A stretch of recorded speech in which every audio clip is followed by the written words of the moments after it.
E bem-vindos ao Conversa de Outro Mundo! Olá! E hoje a gente vai conversar sobre o livro O Despertar, Um Novo Mundo, Despertar de uma Nova Consciência. Vamos começar a fazer a leitura desse livro. Já falamos de transição planetária, já falamos de corpo multidimensional, já falamos de campo eletromagnético, e ontem a gente falou sobre a escala das emoções. E já que a gente já fez um tour, né, e já chegou na escala das emoções, então eu achei assim que seria o momento da gente começar a fazer a leitura desse livro, porque de verdade ele está contribuindo demais comigo. Desde o dia que eu comecei a ler ele em PDF, e o ano passado, em abril do ano passado, eu ganhei de presente, porque eu pedi no meu aniversário esse livro, e tem sido maravilhoso, né? Poder botar na prática tudo o que está escrito aqui. Gente, falar do ego nunca é gostosinho, né? E a gente vai tocar lá na ferida, vai começar a tocar lá na ferida a partir de agora, aqui no Conversas de Outro Mundo. Mas vai ser muito legal, porque eu tenho certeza que vai ser plantado sementinhas aí, vai expandir muita consciência de vocês e vai contribuir muito com os relacionamentos, tá? Como vocês lidam com os relacionamentos. Porque ele traz muito para nós aqui nesse livro a autorresponsabilidade para nós, né? O entendimento que, na verdade, a gente está projetando nos outros, né? Tudo isso que a gente tem aqui dentro a respeito pelo ego, tá? Então, vamos se conectando, fazendo uma respiração profunda, se conectando com o campo, com toda a egrégora que foi preparada hoje para transmitir para você as palavras que vão ser pronunciadas aqui, né, que cheguem aos ouvidos de vocês, não aos ouvidos físicos, mas aos ouvidos da consciência. Então, eu sou muito grata por poder estar aqui nesse momento e vocês estarem aqui comigo, né, e eu poder estar compartilhando um pouquinho de toda a minha experiência e de todo o meu conhecimento aqui, que a gente vem compartilhando aqui com vocês. E ser portal aqui, né, de conhecimento, de experiências, de trocas de experiências. Eu estava hoje estudando esse livro novamente, né, já é a terceira, quarta vez que eu tô lendo ele, e de verdade, eu indico que vocês leiam, assim, cada vez que a gente lê, é uma expansão de consciência nova, né, porque a gente vai assimilando, né, coisas novas, né. Como eu falei antes, eu entendi que a gente tá na hora. Eu sempre quis compartilhar esse livro com o pessoal aqui nas redes sociais, através de vídeos, enfim, né? E eu entendi que agora era hora de compartilhar, porque a gente já falou ontem até das escalas das emoções, né? Então aqui a gente vai entender muito. Ontem eu compartilhei sobre a escala das emoções do David Hawkins, né? E eu falei sobre as emoções abaixo de 200 Hz, que são as do ego negativo, que é o que ele fala aqui do livro. Então aqui a gente vai começar a entender desde lá da criança, onde a gente começa a se identificar com o eu, né? Com o meu, é minha. Então entender todas as nossas emoções que a gente vem refletindo depois na vida de adulto, quando a gente sofre, quando a gente não tem as coisas, que ontem eu até falei, né? O adulto, às vezes, ele parece uma criança pequena, que ele não consegue, a gente não consegue comprar alguma coisa, não consegue ter alguma coisa, não consegue fazer um curso, enfim, e a gente bate o pé igual uma criança pequena, como se estivesse perdendo um doce, né, um pirulito. Então aqui a gente vai compreender da onde que vem essa imaturidade nossa. Eu vou começar a ler a partir do capítulo 2, tá? Aqui no início, ele começa a falar sobre a introdução do planeta e tal, sobre toda a consciência do planeta, mas eu escolhi começar a ler a partir da página 28, Ego, o estado atual da humanidade. As palavras, não importa se são verbalizadas e transformadas em sons ou se permanecem como pensamentos, podem lançar um encanto quase hipnótico sobre nós. É É muito fácil nos perdermos por causa delas, sermos hipnotizados pela crença implícita de que quando vinculamos um termo a alguma coisa, sabemos o que ela é. Mas na verdade não sabemos. Apenas encobrimos o mistério com um rótulo. Tudo, um pássaro, uma árvore, uma simples pedra e certamente um ser humano é, em última análise, incognoscível, que significa impossível de conhecer. Isso ocorre porque todas as coisas têm uma profundidade insondável. Tudo que podemos perceber, sentir e pensar a respeito é a camada superficial da realidade, menos do que a ponta do iceberg. Então, tudo que a gente vê com os nossos olhos e que a gente entende como se a gente conhecesse aquilo, é só a pontinha do iceberg da nossa realidade, né? Depois ele vai explicar ali, mas é só um pouquinho de tudo que a gente vê dentro daquilo que a gente se educou, das crenças, dos sentimentos, das nossas emoções, tá? Sobre a aparência superficial, todas as coisas estão ligadas não apenas a tudo que existe, como também à origem de toda a vida da qual procedemos. Até mesmo uma pedra e mais facilmente uma flor ou um pássaro pode nos mostrar o caminho de volta a Deus, a origem, a nós mesmos. Quando olhamos para algo assim, ou o seguramos e depois o deixamos ir, sem lhe impor uma palavra, nem um rótulo mental, uma sensação de assombro, de maravilha surge dentro de nós. É aquele momento em que a gente se conecta com a natureza e a gente não julga ela. Existe um exercício bem legal que eu já vou compartilhar com vocês, que é observar sem o julgamento. Isso é praticar a consciência da conexão com a fonte. Observar até uma criança, observar uma pessoa passando pela rua sem julgamento. Vê se você consegue fazer isso. Porque quando eu pego essa xícara aqui e olho a xícara e já digo que a xícara é branca, né, que tem um trem, que ela é verde, vermelha, eu já estou fazendo um julgamento. Ela não é nada disso, ela só é uma xícara, entende o que eu digo? Quando eu olho para uma pessoa lá na rua e ela tá de calça vermelha, blusa branca, é gordo ou magra, vai depender do que eu vejo como gordo ou magro. Esses dias a minha menina perguntou assim para mim, de 4 anos. Eu tô gorda, mãe. Daí eu falei, como assim tá gorda, né? Quem conhece ela sabe que ela é magríssima, né? Eu tô gorda, daí eu falei, não, por quê? Quem que disse pra você que você tá gorda? Ah, fulana de tal disse que eu tô gorda. Daí eu disse, mas quem disse que pessoas gordas são feias? Porque era isso que ela tava me dizendo, entende? Olha só, da onde que já começa um julgamento, né? O nosso ego já começa a rotular as coisas. Então, aqui é onde ele está dizendo que quando você se conecta com a natureza, sem julgamento, você pega uma pedra sem rotular, né, sem olhar ela e colocar palavras ali, sabe aquela expressão, palavras não são suficientes para expressar? É isso, né? As nossas palavras são muito pequenas para expressar isso, tá? Então, é isso que ele está falando nesse momento. A essência desse elemento comunica-se conosco de modo silencioso e reflete nossa própria essência para nós. Isso é o que os grandes artistas sentem e conseguem transmitir com sua arte. Van Gogh não disse isto é apenas uma cadeira velha. Ele olhou e olhou e olhou e sentiu a existência da cadeira. Cara, tem que ser assim, ó, muito conectada à fonte, né? Os artistas para sentir, para realmente sentir, sair da parte lógica, né? Olhar uma obra e se internalizar ali naquela obra, né? Depois sentou-se de frente para a tela e pegou o pincel. A cadeira em si tinha um valor irrisório. A pintura desse mesmo objeto vale hoje milhões de dólares. Tudo que ele colocou, a energia que ele colocou ali, né? Não foi assim, como diz, né?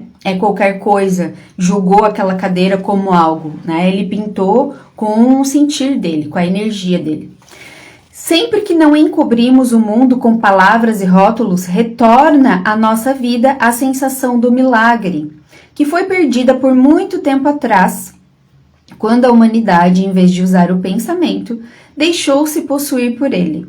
Uma profundidade volta à nossa vida. Aqui ele falou assim, que foi perdido muito tempo atrás, quando a humanidade, em vez de usar o pensamento, deixou-se possuir por ele. Sem equilíbrio, né? Uma profundidade volta à nossa vida. As coisas recuperam sua novidade, seu frescor. E o maior de todos os milagres é vivenciar o eu essencial antes de quaisquer palavras, pensamentos, rótulos mentais e imagens. Para que isso aconteça, precisamos desvincular a nossa percepção do eu, da existência, de todas as coisas que se misturam ou se identificaram com ele. Este livro trata-se justamente dessa separação, que é onde ele vai começar a falar. Eu sempre falo aqui, a gente se identifica com o ego, né?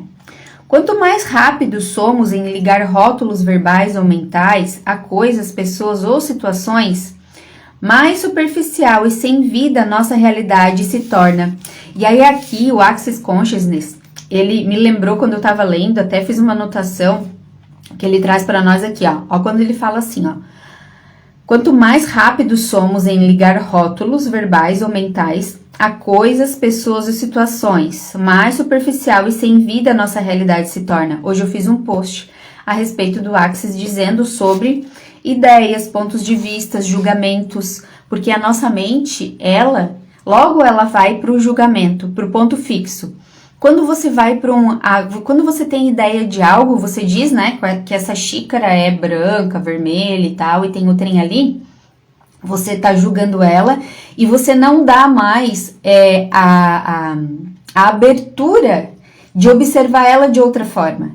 Então, quando eu faço um julgamento de uma pessoa, que eu digo que ela é assim, assim, assado, eu não dou a abertura, eu tô olhando com a minha lente, dos meus olhos, com tudo que eu fui criado, né, com toda a minha crença. Eu não dou mais a abertura para que eu veja essa pessoa de outra forma.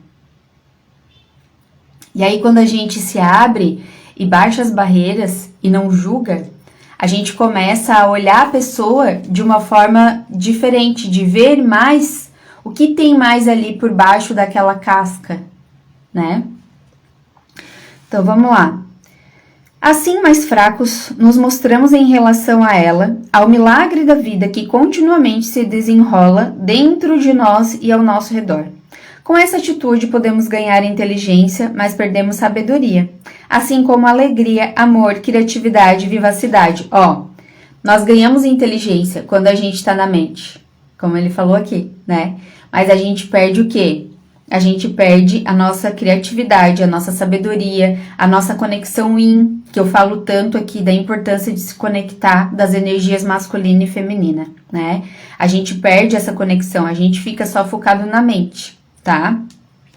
Essas qualidades ficam ocultas na lacuna silenciosa entre a percepção e a interpretação. É evidente que necessitamos usar palavras e pensamentos. Ambos têm sua própria beleza. No entanto, será que precisamos ser aprisionados por eles? Essa é a pergunta-chave aqui. As palavras reduzem a realidade a algo que a mente humana é capaz de entender, o que não é muita coisa. A linguagem consiste em 5 sons básicos, que se originam nas cordas vocais. Eles são as vogais A, E, I, O, U. Os outros são consoantes produzidas pela pressão do ar, S, F, G e assim por diante. Você acredita que uma combinação desses sons básicos é suficiente para explicar quem é você? O propósito supremo do universo, ou até mesmo o que uma árvore ou uma pedra são em essência? Aqui vem a expressão: palavras não são suficientes para expressar isso. Por que a gente sempre fala isso? Agora vem a mente lógica entendendo essa expressão. Palavras não são suficientes. Quando a gente vive algo, né, que a gente sente um momento de alegria, as mamães aí, né? quando o filho nasceu, palavras não são suficientes para explicar a dimensão daquela grandeza, né? Quando você viu aquele filho nascer, né? Quando você fez um casamento onde você esperou muito tempo, ou a tua formação, enfim, gente, qualquer coisa, né? Uma viagem, né? Ou até comer algo tão gostoso que é tão assim saboroso para você, né? Que você fica ali naquele... que palavras não são suficientes. Um amor por alguém, de um companheiro, de uma mãe, de um pai, né? Não são suficientes para expressar aquilo que você sente, o teu sentir, tá? Não vem da palavra aquilo, você não consegue expressar, tua mente lógica, ela não explica, né? E aí, então vamos continuar aqui. Aí vamos para a próxima parte, entender o eu ilusório. A palavra eu incorpora o maior erro e a verdade mais profunda. Agora a gente vai começar, agora começou a ficar legal aqui. E a verdade mais profunda, dependendo de como é utilizada.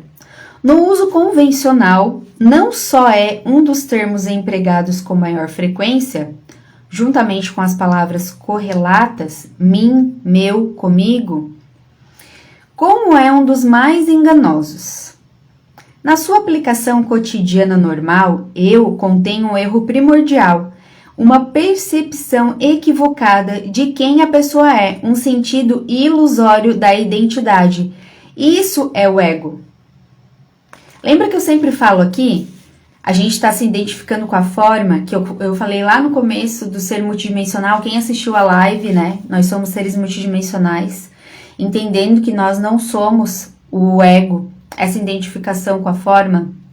Chegamos aqui na explicação, onde ele falou isso. É o que o Albert Einstein, que possuía um admirável entendimento não só da realidade do espaço e do tempo, como da natureza humana, chamou de ilusão de ótica da consciência. Essa identidade ilusória se torna então a base de todas as interpretações, ou melhor, das más interpretações, na verdade, posteriores da realidade de todos os processos de pensamento, das interações e dos relacionamentos. A realidade do indivíduo passa a ser um reflexo da ilusão original. É um reflexo. A gente se identifica, né, com essa forma. O lado bom disso é que se formos capazes de reconhecer a ilusão como tal, ela se dissolverá.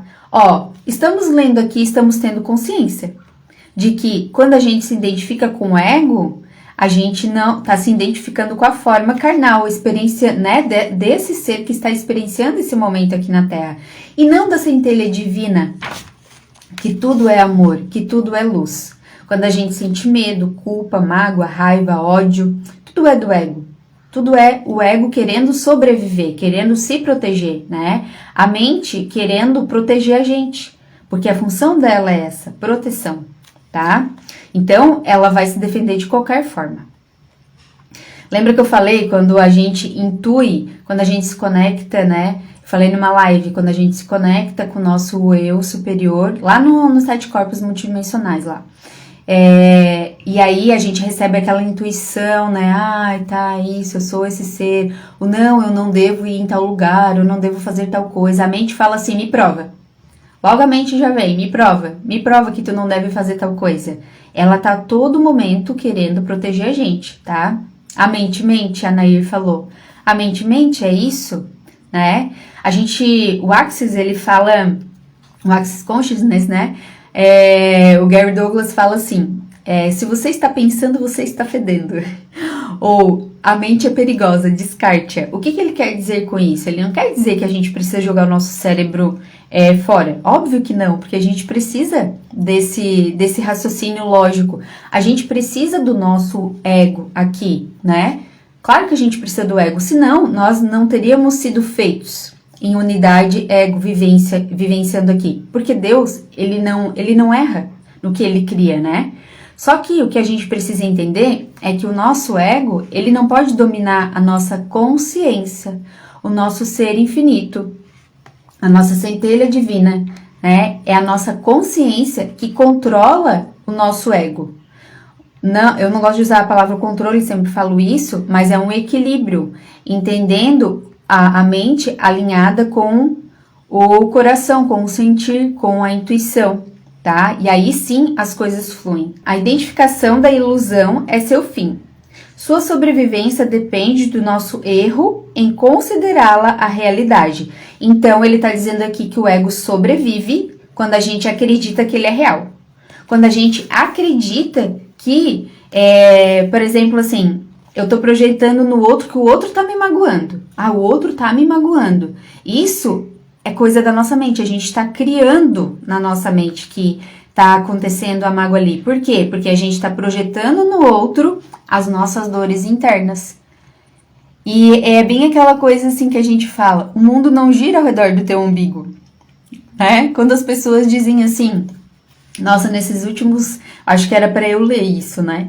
Nesses últimos dias eu tenho visto muitas respostas assim de mentores bem influencers aí da internet, né?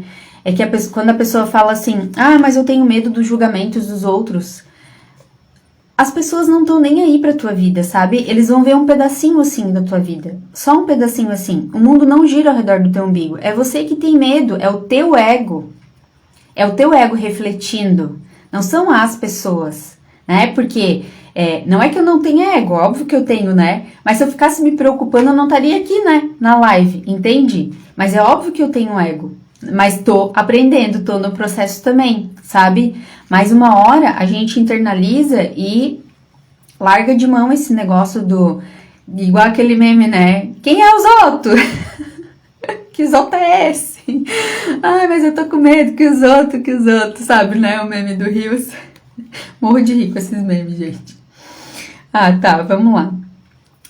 Que pode ser sério sem ser chato, né? Eu sou dessa opinião. Então, vamos lá. Quando compreendemos que não somos, a realidade do que somos aparece por si mesma, né? E aí a gente começa, por exemplo, estamos lendo isso aqui, já é a terceira, quarta vez que eu tô lendo isso aqui. Pode ser que é só teoria, entende? Que eu tô lendo aqui na teoria que eu não vou praticar, que eu vou sair daqui, fechar essa live e logo já vou ali e já vou brigar. Mas vai chegar um momento em que a prática vai funcionar. Sabe? Bate, até que o negócio funciona. A primeira coisa é a consciência. Estamos conscientes de que não somos o ego. Estamos conscientes disso já. Perfeito, ótimo. Agora, o que vamos fazer a partir desse conhecimento, dessa consciência? Porque aí, uma coisa é informação, né? Estamos sendo informados disso. Outra coisa é o conhecimento, quando a gente coloca em prática isso. Aí ele já começa a se tornar conhecimento, tá? Existe uma diferença. Aquilo a que costumamos nos referir quando dizemos eu não é quem nós somos. Por um ato monstruoso de reducionismo, a profundidade infinita de quem somos confundiu-se com o som produzido pelas cordas vocais ou pelo pensamento do eu na nossa mente e com qualquer outra coisa em que o eu esteja identificado. Portanto, a que se referem o eu comum e os termos relacionados mim, meu ou comigo? Então aqui, né, é uma pergunta. A que se refere? Agora ele vai explicar. Olha só que legal isso. Quando uma criança aprende que uma sequência de sons produzida pelas cordas vocais dos pais é seu nome, ela começa a fazer com que uma palavra que na sua mente se torna um pensamento corresponda a quem ela é. Nessa fase, algumas crianças se referem a si mesmas na terceira pessoa. João está com fome. A Valentina fala muito isso ainda. A Titina gosta disso, a Titina gosta daquilo. Pouco tempo depois, aprendem a palavra mágica eu e a equiparam ao seu nome, a qual já atribuíram o significado de quem elas são. Então, outros pensamentos aparecem e se fundem com a percepção original do eu. O passo seguinte são pensamentos de mim e meu, para designar as coisas que, de alguma forma, são parte do eu. Isso é identificação com objetos, o que significa conferir as coisas. Presta atenção nisso, porque ele está explicando exatamente o que acontece com a gente na vida adulta. que a gente projeta desde lá de bebezinho, tá? Isso é identificação com objetos, o que significa conferir as coisas, em última análise, pensamentos que representam coisas, uma percepção do eu, extraindo assim uma identidade delas. Quando algo que a criança chama de meu brinquedo se quebra ou é tirado dela, surge um intenso sofrimento. Percebe aí na tua vida adulta quando isso acontece. Não porque o objeto tem um valor intrínseco, a criança logo perde o interesse por ele e o substitui por outro item qualquer, e sim por causa do pensamento meu. O brinquedo torna-se parte do desenvolvimento da percepção da identidade do eu. Perceberam? Que não é aquilo que se quebra, aquilo que você perdeu. Não é, você não tá chorando pelaquilo, você tá chorando porque aquilo faz parte do teu ser. Você entende que aquilo é parte de você. Deu para perceber isso? Por isso que a gente fala, que ele não fala sobre isso ainda no começo, mas me veio muito assim da questão do desapego, da gente desapegar das situações, das coisas materiais e das pessoas. Porque quando a gente começa a aprender a desapegar, a gente está aprendendo a sair do ego, do meu, do eu. Quando eu digo essa xícara é minha e ela quebra, eu sofro, por quê? Porque eu identifiquei ela como parte de mim. E sem ela eu sofro, é como se fosse um braço meu. Deu para entender a profundidade da coisa?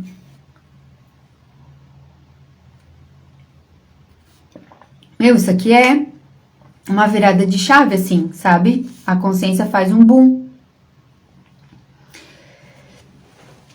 Vamos lá. Desse modo, à medida que a criança cresce, o pensamento original do eu atrai outros pensamentos para si mesmo e passa a se identificar com diversos elementos, como nacionalidade, gênero, raça, religião, profissão, bens materiais, o corpo percebido pelos sentidos. Outras coisas com as quais o eu se identifica são papéis, mãe, pai, marido, esposa e assim por diante, opiniões e conhecimento acumulados, o gostar e o não gostar, além de fatos que aconteceram no passado e cuja lembrança são pensamentos que posteriormente definem a percepção da identidade como eu e minha história. Sim, como o amor não correspondido. Sim, o ciúme. A Nádia botou sim, o ciúme. A Dani falou sim, como o amor não correspondido. É isso, olha só. Vocês estão identificando na vida adulta? Nossa, Dani, você falou, vocês duas entraram em relacionamento. Gente, quantas pessoas sofrem? Quantas pessoas vêm para terapia energética depois de um término de um relacionamento porque não conseguem se identificar mais, não conseguem viver mais, porque projetaram o seu eu na outra pessoa, como se fizesse parte da outra pessoa. Até essa semana eu escutei o Rafael falando de comentou assim alguma coisa de uma cliente. Tá se identificando, no término, não consegue viver mais, por isso que as pessoas não conseguem, que elas sofrem. Deu para entender? Vocês entenderam? Pegaram a virada de chave aqui, E ficam sofrendo. Eu sofri muito. Até disse pra vocês semana passada, no meu relacionamento, até pouco tempo, eu achava que eu precisava de alguém pra ser feliz. Eu colocava a minha felicidade na mão do outro. Por quê? Porque entendia que aquela outra pessoa era eu. Entende? E aí, quando você entende que não, a tua felicidade depende de você, é o teu ser. Você, não existe meu marido, meu filho, minha mãe, meu pai. Ninguém é de ninguém. Ninguém é de ninguém. E é uma coisa que eu tô colocando, e já coloco, muito assim, em experiência prática de desapegar, sabe? Dos meus filhos, Porque eu entendo que eles têm a vida deles e que eles vão fazer escolhas diferentes da minha e tá tudo bem, que eles vão experienciar a vida deles diferente da minha e tá tudo bem, que às vezes eu vou precisar deixar que eles quebrem a cara, Porque a experiência deles é um outro ser, é uma outra centelha divina ali, Não é uma parte de um braço meu, embora eu sinta muito amor, embora eu sofra talvez, porque eles estão sofrendo, né? Isso é natural, porque eu já falei ontem, eu falei sobre isso também. Por causa das emoções, são seres emocionais, né? Esses são apenas alguns dos aspectos dos quais as pessoas extraem sua percepção de quem elas são. No fim das contas, eles não passam de pensamentos reunidos de maneira precária por conterem todos o sentido da identidade egóica. Essa construção mental é aquilo a quem, em geral, alguém se refere quando diz eu. Para ser mais preciso, na maior parte do tempo, não é a pessoa que está falando quando pronuncia ou pensa eu, mas, olha só, mas algum aspecto dessa construção mental, isso é tudo criado na mente. A identidade egóica. Após o processo do despertar, aqui é o nosso despertar, nossa virada de chave aqui. A palavra eu ainda é usada, a gente ainda usa eu, né? Eu uso muito eu ainda, né, na prática, né? A gente fala aqui na teoria, que bom eu tô aqui estudando com vocês, porque eu sou a primeira a aprender. Porque a minha boca tá do ladinho do meu ouvido, e eu vou começar a colocar em prática isso, talvez primeiro ainda que vocês, porque eu tô aqui aprendendo, compartilhando com vocês e aprendendo isso também, né? Após o processo de despertar, a palavra eu ainda é usada, no entanto, ela passa a vir de um lugar muito mais profundo dentro de nós. Quando todas as pessoas ainda estão identificadas com o fluxo incessante da mente, do pensamento, compulsivo, em sua maior parte repetitivo e sem importância. Eu coloquei ontem, né, ali, que o nosso pensamento, nós recebemos de 50 a 70 mil, né, pensamento no dia. Então, a nossa mente, ela não silencia, ela tá o tempo inteirinho pensando, tá?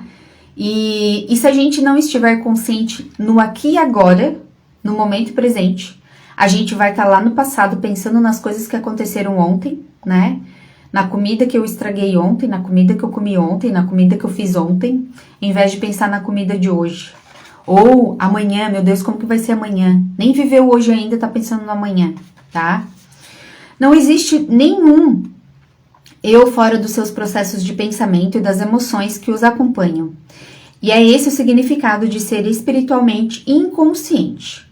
Quando informadas de que existe uma voz na sua cabeça que nunca para de falar, as pessoas costumam ter duas reações. Ou perguntam, que voz? Ou a negam com raiva.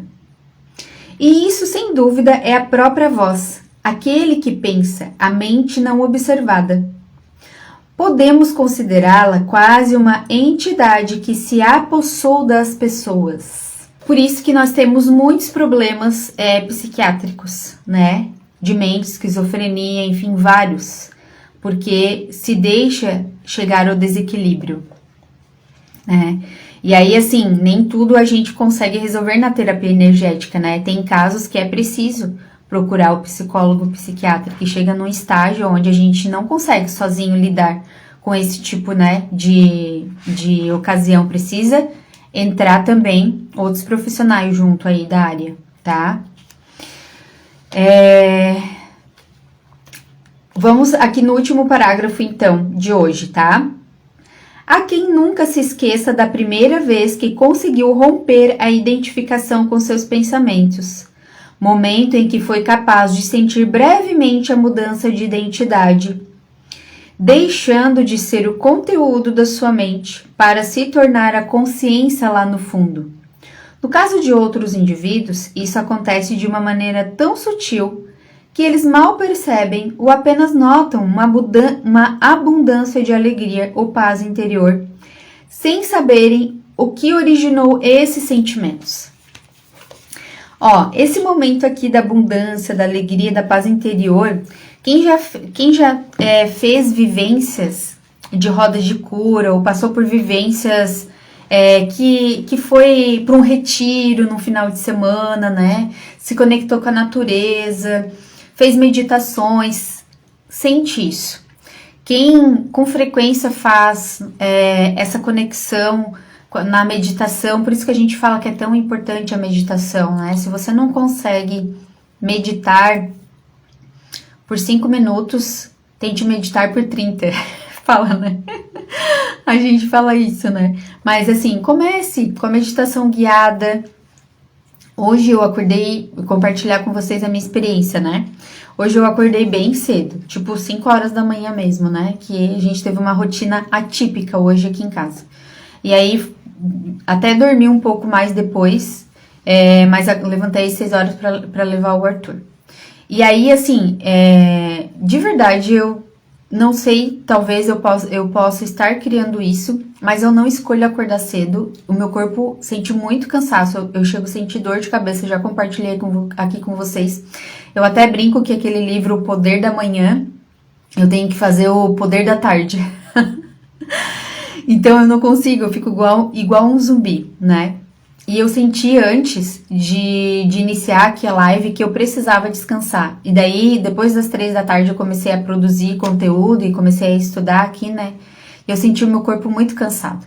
E aí, quando eu deitei ali na cama, assim, uma hora antes de começar aqui, aí me veio, assim, uma gratidão tão grande de poder relaxar. O meu corpo sentiu, parecia que o meu corpo estava dizendo assim, gratidão, Gislene, por você deitar, porque era o que eu estava precisando, eu precisava disso, sabe? Eu precisava descansar.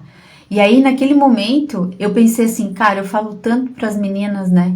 Eu falo tanto para elas aqui no Insta, nos cursos, na orcoterapia para descansar, e às vezes eu não faço isso. Hoje até compartilhei no story, né, para descansar. Então, naquele momento, eu consegui me conectar, sabe, com a minha essência ali, que aconteceu aqui quando eu estava deitada na cama e viajei, né, para outro lugar, e aonde, assim, a minha mente deu um descanso, sabe, que eu pude vir aqui falar com vocês, até me maquiei, porque, eu tava com olheira, assim, ó, de tão cansada que eu tava, né, e aí até me deu o ânimo de me maquiar e vir aqui, então, compartilhar com vocês o Conversas de Outro Mundo de hoje, tá? Então, gente, o livro eu li até a página 32, iniciamos da parte 28, fomos até a página 32 hoje, e eu acredito que uma sementinha aí já foi plantada, né? Já expandimos a consciência aqui em relação ao início do aprendizado, em relação da identificação do ego aqui, né? Já identificamos aqui que a palavra desapego, ela deve fazer parte da nossa vida. Porque quando a gente começa a entender que a gente tem que desapegar, tem que mesmo, né? Não é sempre que a gente coloca o tem que. Mas aqui, no meu interessante ponto de vista, eu coloco que a gente tem que desapegar para não sofrer, entende? Para não sofrer. Sempre quando a gente está apegada a algo, a gente sofre. E aí a gente entende, né, que aquilo não é meu, aquilo faz parte da minha vida como experiência. Tudo que está ao nosso redor, todas as pessoas fazem parte da nossa vida como experiência. E todas as pessoas são centelhas divinas como nós também, que têm as suas escolhas, né? Inclusive as suas escolhas de morrer ou viver. Quando eu escutei isso pela primeira vez em 2019, pela minha mestra, a Beni, a minha mestra de Reiki, que a gente deve deixar a pessoa escolher se ela quer morrer. E até é esquisito eu falar, ainda soa esquisito para mim isso, né? Porque parece que, né, a gente não vai fazer uma oração para a pessoa, para ela viver, não vai, né? Como assim a gente vai deixar a pessoa, né? Mas é uma escolha. Todo mundo pode escolher. É um livre-arbítrio. A gente não pode interferir na experiência da pessoa. Quando a gente vai fazer, quando a gente entende que a pessoa pode fazer as escolhas dela, né? Ela tem o direito de fazer as escolhas dela, a gente passa a parar de sofrer também, né? Quando a gente diz assim, ó, eu vou parar de me julgar e entender que eu posso fazer as minhas escolhas, né? Eu começo a respeitar as escolhas do outro também, tá? E quem quiser participar da sessão multidimensional, venham pro grupo lá do Telegram, o link está na minha bio, tá bom? Beijo, gente!